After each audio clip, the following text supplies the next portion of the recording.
और दुश्मन से निपटने की क्या है हमारी सेना की तैयारी, ये अब आपके सामने आने जा रहा है। TV9 भारतवर्ष पर army chief general Manoj Pandey exclusive, और उन्होंने कहा है जो वो बहुत अहम है, रूस यूक्रेन वॉर से मिले कई सबक, हमें हर वक्त युद्ध के लिए तैयार रहना है, दूसरे देशों पर निर्भरता खत्म करने की जरूरत है, ये कहा है आर्मी चीफ ने। सेना को ज्यादा से ज्यादा प्रभावी बनाने की कोशिश की जा रही है। TV9 भारतवर्ष के साथ एक्सक्लूसिव इंटरव्यू में आर्मी चीफ ने और कई बड़ी बातें कही हैं। सुनिए जनरल मनोज पांडे से हमारे सहयोगी आशीष सिंह की ये खास बातचीत। डिफेंस एक्सपो 2022 की शुरुआत हो गई है और काफ़ी बड़ी तादाद में भारतीय कंपनियां यहां पर हैं और एंड यूज़र जिसे कहते हैं Indian army, navy, air force, coast guard और बाकी जो वर्टिकल्स हैं जो इस्तेमाल करते हैं हथियारों का, उनका किस तरह से ये अपने घर के पास सिर्फ देसी मुर्गियों को पाल कर हर साल 6 लाख कमा रहे हैं। आप भी ये करना चाहते हो तो फ्रीडम ऐप को अभी डाउनलोड कीजिए। नज़रिया है ये जानना और समझना बहुत ज़रूरी है और इसमें सबसे बड़ा कोई वर्टिकल है और कोई सबसे बड़ा नाम है तो वो है इंडियन आर्मी का। और इस पर बात करने के लिए हमारे पास इंडियन आर्मी के चीफ जनरल मनोज पांडे जी हैं। जनरल पांडे, TV9 भारतवर्ष से बात करने के लिए बहुत बहुत शुक्रिया। डिफेंस एक्सपो 2022 हमें काफ़ी कुछ दिख रहा है, नंबर्स काफ़ी ज़्यादा बड़े हैं, चाहे बिजनेस की बात करें या नंबर ऑफ़ कंपनीज़ की बात करें, इंडियन कंपनीज़ का पार्टिसिपेशन में। पर मैं ये जानना चाहूँगा कि एंड यूज़र तो इंडियन आर्मी, नेवी, एयरफोर्स ही हैं, इंडियन आर्मी किस तरह से मदद कर रही है इंडियन कंपनीज़ को, या फिर जो कुछ जेवीज़ भी हो सकती हैं इंडियन कंपनी और फॉरेन OEMs के बीच में, उनको, ताकि मेक इन इंडिया बढ़े, इंडियन आर्मी किस तरह से उनको मदद कर रही है sir?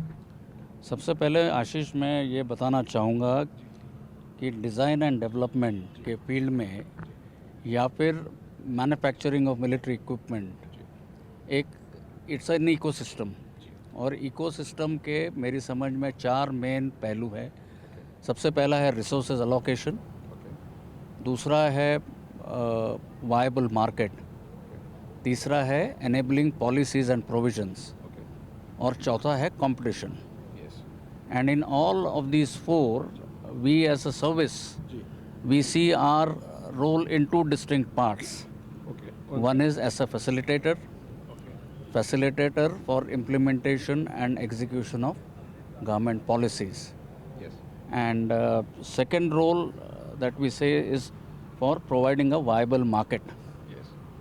And in that context, I must tell you, you would have heard about the emergency procurement, जी, right? So there are number of items, equipment that we have identified for procurement, and our special focus has been on indigenization. okay. This year we have about 40,000 odd crores of equipment for which we have accepted the necessity to buy. 40,000? Yes. In the last 3 years, there has been a 300% increase in indigenization contracts that we have given. And as we move forward in the next 8 years, there is tremendous potential to the tune of, I would say, about 8 lakh crores, where the indigenous industry can look for growth potential and likewise. So in terms of providing a viable market, I think it's a good opportunity. We are looking at also here during the Defense Expo to identify which are the various synergy models. Okay. How do you collaborate with the industry, identify areas which we need to do more, so that together we partner with each other with the aim of making our Indian Army more capable, more modern, more agile to meet challenges of the future. ये चीज़ें दोनों industry को भी और army को भी help करेंगे और अल्टीमेटली ये देश के लिए हेल्पफुल है।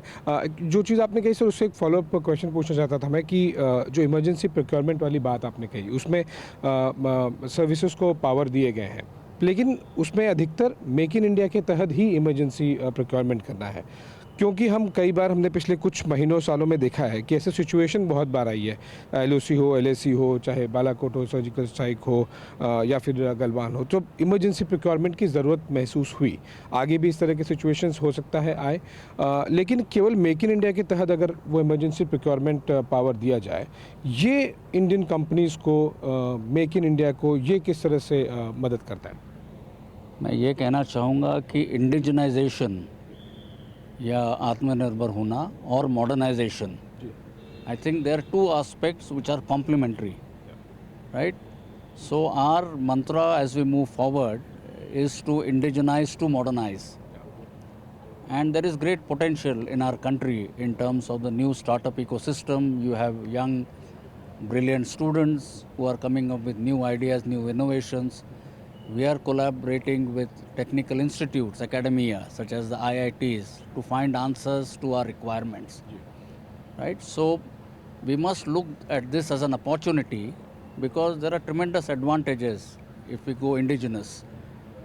Just to count 2 or 3 of them: A, where industry is better able to understand what our operational requirements are. Second, the new technologies we are easily able to leverage. And third, the sustenance of these technologies, this equipment which is produced indigenously, is going to be that much easier. So I think it's a win-win situation, right? So there is the framework available, there are policy provisions. We now need to make it happen and make it a reality. And I think there is great potential, and I must say that the Indian industry has stepped up to the challenge, and so are we prepared to collaborate with them to make our army a more effective organization. Yes. So one quick last question. I know you are short of time. World is witnessing Russia-Ukraine war. What are the lessons that Indian Army has learned? क्योंकि इसका impact पूरे विश्व पर हो रहा है, और हम भी कई बार कॉन्फ्लिक्ट्स हमने देखे हैं पाकिस्तान और चाइना के साथ में पिछले कुछ सालों में. इंडियन आर्मी ने क्या लेसन लर्न किया है रशिया-यूक्रेन वॉर से? So there have been some very profound lessons, and the foremost of them has been the relevance of hard power. Hard power. When the red lines are breached, the nations will use hard power to achieve their national aims and objectives. So that is hard powers in terms of preparation for conventional war. Okay. Right? So that we need to be always prepared. Right? While this is happening, we also need to be conscious and cognizant of the potential for grey zone warfare in terms of non-kinetic, non-contact. Okay. So that is another area. Unconventional, where you're not. So it is in the domains of cyber, information warfare, and likewise. So we need to build our capabilities in that sphere as well. So in a sense, we need to build our capabilities or develop our capabilities in all these areas to be able to face the challenges of the future. Secondly, it has also shown us as land continues to be the decisive domain of warfare. Right? And you have seen it as the war is, as the conflicting is progressing.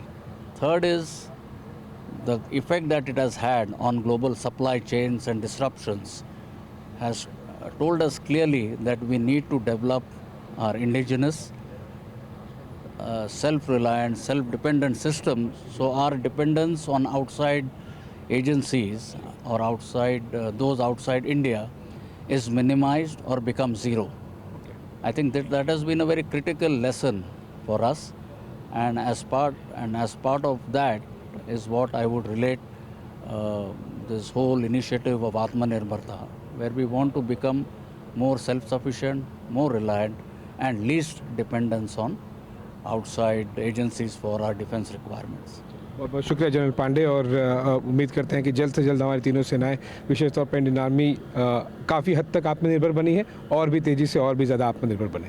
Thank you sir. धन्यवाद आशीष. तो army chief general Manoj Pandey को आप exclusively सुन रहे थे TV9 Bharatvarsh पर. ये अपने घर के पास सिर्फ देसी मुर्गियों को पाल कर हर साल 6 लाख कमा रहे हैं. आप भी ये करना चाहते हो तो फ्रीडम ऐप को अभी डाउनलोड कीजिए.